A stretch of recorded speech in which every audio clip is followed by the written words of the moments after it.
আপনি যদি এই মুহূর্তে আপনার ফোনটি ডান হাতে ব্যবহার করেন, তাহলে এটিকে বাম হাতে নিয়ে ব্যবহার করুন এখনই।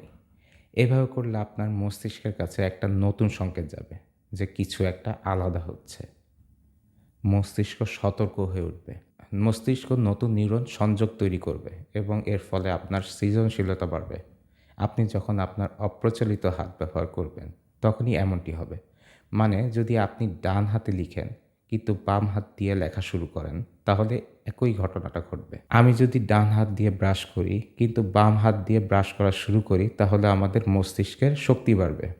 আমরা জিনিসগুলোতে আরও ভালোভাবে ফোকাস করতে পারবো।